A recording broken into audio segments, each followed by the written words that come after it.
தந்தி தொலைக்காட்சி நேயர்களுக்கு வணக்கம். நல்லதை சொல்வோம், நல்லதை செய்வோம், நல்லதே நடக்கும். இன்று 1/6/2023 வியாழக்கிழமை, சுவாதி நட்சத்திரம் நாள் முழுவதும் இருக்கிறது. இன்றைக்கு பிரதோஷம். நந்தியை வழிபட்டு நலம் காண வேண்டிய நாள். சிவதூதனை வழிபட்டு சிறப்புகளை காண வேண்டிய நாள். அந்த நாள் பிரதோஷத்தில் பிரதோஷம்னு இருக்கும் பாருங்க, தோஷம்னு வார்த்தையிலே இருக்கு. அப்போ வாழ்க்கையில் நமக்கு வரக்கூடிய தோஷங்கள் அகற்றுகின்ற ஒரு நாள்னு தெரிஞ்சுக்கலாம்.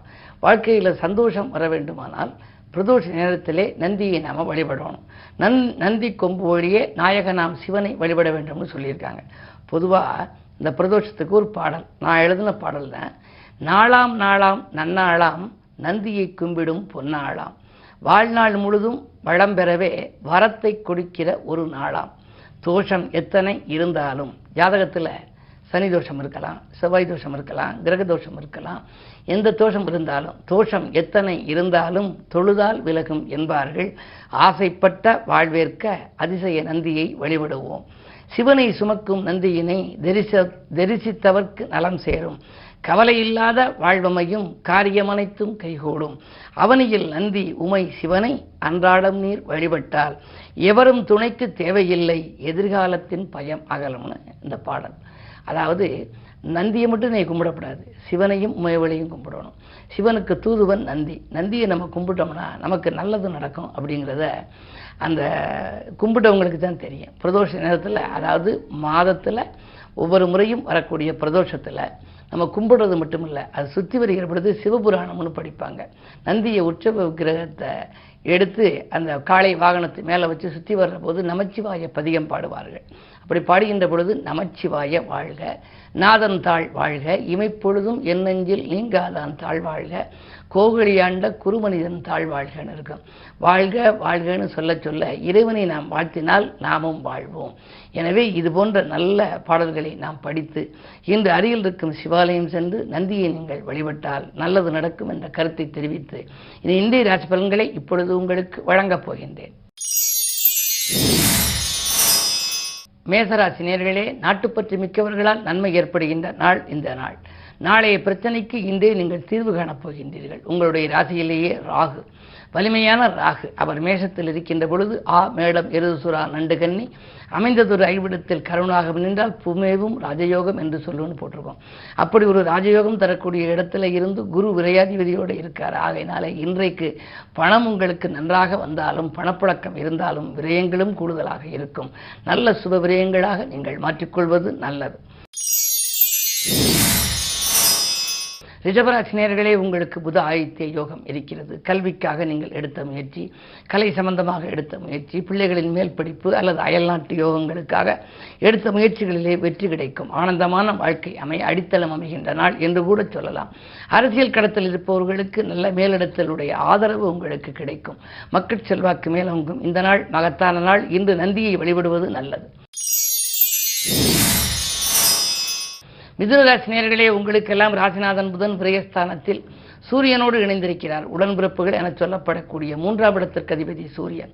எனவே உடன்பிறப்புகள் வழியே ஒரு பெரும் விரயம் ஏற்பட போகிறது. ஒன்று, அவர்கள் இல்லத்தில் நடைபெறும் திருமணங்களுக்கோ மங்கள நிகழ்ச்சிகளுக்கோ நீங்கள் கொடுத்து உதவலாம், அல்லது வேறேனும் அவர்களுடைய படிப்பிற்கு வேறு ஏதாவது ஒன்றுக்காக கொடுத்து உதவும் சூழல் உருவாகலாம். பயணங்கள் உங்களுக்கு அதிகரிக்கும். தேவைகள் பூர்த்தியாக கடைசி நேரத்தில் தான் பூர்த்தியாகலாம். இருந்தாலும் கூட உங்களுக்கு தனஸ்தானத்தில் சுக்கிரன் இருப்பதால் திடீர் வரவும் உங்களுக்கு உண்டு. இந்த நாள் வியாழக்கிழமை. குருவை கும்பிடுவதும் நந்தியை கும்பிடுவதும் நல்லது. கடகராசி நேயர்களே, உங்களுக்கெல்லாம் செவ்வாய் சுக்கிர சேர்க்கை இருக்கிறது. சுக்கிர மங்கள யோகம் என்பார்கள். எனவே நினைத்ததை முடித்து நிம்மதி காணப் போகின்றீர்கள். நிலையான வருமானத்திற்கும் உங்களுக்கு வழிபிறக்கும். ஆடை ஆபரண சேர்க்கை உண்டு. உத்தியோகத்தை தக்க வைத்துக் கொள்ள இதுவரை நீங்கள் பெரும் பிரயாசம் எடுத்திருக்கலாம். இந்த தினம் அஷ்டமத்து சனியாக இருந்தாலும் 10ல் இருக்கும் குரு உங்களுக்கு பார்வையை 2ஆம் இடத்தில் செலுத்துவதனாலே உத்தியோகத்தில் மேலதிகாரிகள் உங்களுக்கு இணக்கமாக நடந்து கொள்வார்கள். சம்பள உயர்வு பற்றிய சந்தோஷ தகவல் கூட கிடைக்கலாம். இந்த நாள் நல்ல நாள். சிம்மராசி நேயர்களே, குரு பார்வை உங்களுக்கு பதிவதனாலே விமர்சனங்களால் ஏற்பட்ட விரிசல் அகலும். வீடு மாற்றங்கள், இடமாற்றங்கள் உங்களுக்கு ஏற்படலாம். வாடகை வீட்டில் உள்ளவர்கள் சொந்த வீட்டிற்கு மாறலாமா என்று கூட சிந்திப்பார்கள். உத்தியோகத்திற்கு கூட உங்களுக்கு அரசு வேலைக்காக நீங்கள் எடுத்த முயற்சி கைகூடலாம். எனவே இந்த நாள் உங்களுக்கு ஒரு இனிய நாள். இன்று நீங்கள் நந்தியை கும்பிடுவது நல்லது. கன்னிராசி நேயர்களே, உங்களுக்கெல்லாம் அஷ்டமத்திலே குரு, அஷ்டமத்து குரு அலைச்சலை கொடுக்கும், ஆதாயத்தை கொடுக்காது. அதே நேரத்தில் குடும்பத்தில் மற்றவர்களின் தலையீடுகளால் சில பிரச்சனைகள் வரலாம். ஏதேனும் ஒரு ஒப்பந்தங்கள் வந்தால் கையெழுத்து முன்னால் யோசிப்பது நல்லது. பெரிய மனிதர்களை பகைத்துக் கொள்ள வேண்டாம். இன்று எச்சரிக்கையோடு செயல்பட வேண்டிய நாள். துலாம் ராசி நேயர்களே, உங்களுக்கு சந்திரனோடு கேது இருக்கிறார். மனதுகாரகன் சந்திரன். அவரோடு கேது இருக்கின்ற பொழுது மன நிம்மதி குறைவாகத்தான் இருக்கும். பல பணிகள் பாதியில் இருக்கிறது என்று கவலைப்படுவீர்கள். பரபரப்பை குறைத்துக் கொண்டு செயல்படுவது நல்லது. கடன் சார்ந்த விஷயங்களில் சிந்தித்து செயல்படுங்கள். யாருக்கேனும் பொறுப்பு சொன்னால் சொல்லும் முன் யோசிப்பது நல்லது. அதே நேரத்தில் பணியில் சில குறுக்கீடுகள் உங்களுக்கு வரலாம். தொழிலில் கூட உங்களுக்கு வைத்திருக்கக்கூடிய பணியாளர்களால் சில தொல்லைகளை சந்திக்க நேரிடும். கவனம் தேவை. விருச்சிக ராசி நேயர்களே, உங்களுக்கெல்லாம் இந்த நந்தியை வழிபட்டு நலம் காண வேண்டிய நாள். புகழ்மிக்கவர்களின் ஒத்துழைப்பால் புதிய திருப்பங்களை காணப்போகின்றீர்கள். பொருளாதார நிலை உயரும். பொதுநலத்தில் இருப்பவர்களுக்கு புதிய பொறுப்புகளும் பதவிகளும் கிடைக்கலாம். சொத்துக்கள் வாங்கும் யோகம் கூட ஒரு சிலருக்கு உண்டு. பயணங்கள் பலன் தருவதாக அமையும். அதே நேரத்தில் செவ்வாய் நீச்சமாக இருந்தாலும் சுக்கிரனோடு சேர்ந்திருப்பதனாலே மனைவி மக்கள் வழியில், அதாவது குடும்ப உறுப்பினர் வழியிலே உங்களுக்கு நன்மைகள் நடைபெறப் போகின்றது. இன்று இல்லத்திற்கு தேவையான அத்தியாவசிய பொருட்களை வாங்கி மகிழ்வீர்கள். தனுசு ராசி நேயர்களே, உங்களுக்கு அஷ்டமத்திலே செவ்வாய் சுக்கிரன். உடல்நிலை தொல்லைகள் வரலாம். எலும்பு நரம்பு சம்பந்தப்பட்ட பாதிப்புகள் வரலாம். வாழ்க்கை துணை வழியேயும் பிரச்சனைகள் உண்டு. தேவையற்ற வீண் வாக்குவாதங்களை தவிர்ப்பது நல்லது. அதே நேரத்தில் பிறர் செய்யும் தவறுகளுக்கு கூட நீங்கள் துணை போக நேரிடலாம். அதாவது பிறர் செய்யும் தவறுகளுக்கு நீங்கள் பொறுப்பேற்க வேண்டிய சூழ்நிலைகள் கூட உங்களுக்கு வரலாம். எனவே எதிலும் கவனம் தேவை. அதிலும் குறிப்பாக உத்தியோகத்தில் உள்ளவர்கள் தங்கள் கீழ் பணிபுரிபவர்களை மிக மிக கவனத்தோடு பார்த்துக் கொள்வது நல்லது. இந்த நாளை இனிய நாளாக அமைத்துக் கொள்ள நந்தி வழிபாடு உங்களுக்கு நன்மை தரும். மகர ராசி நேயர்களே, உங்களுக்கு ஏழரை சனியில் ஜென்மச்சனி விலகி குடும்பச்சனியின் ஆதிக்கம் நடைபெறுகிறது. அதே நேரத்தில் உங்கள் ராசிக்கு 4ஆம் இடத்திலே குரு அர்த்தாஷ்டம குருவாக இருப்பதால் அலைச்சல் அதிகரிக்கும். அதே நேரத்தில் உங்களுக்கு வாங்கிய சொத்துக்களை விற்கக்கூடிய சூழல் கூட உருவாகலாம். இவ்வளவு வாங்கி இவ்வளவு பிரயாசம் எடுத்து வைத்துக் கொண்டும் சொத்து தங்கவில்லை என்று கவலைப்படுவீர்கள். கடன் சுமையின் காரணமாக விலையுயர்ந்த பொருட்களை விற்க நேரிடலாம். பிள்ளைகளை உங்கள் குணத்துக்கு அறிந்து நடந்து கொள்வார்களா என்பது சந்தேகம்தான். பிள்ளைகளை நெருப்பிடித்துக் கொள்வது நல்லது.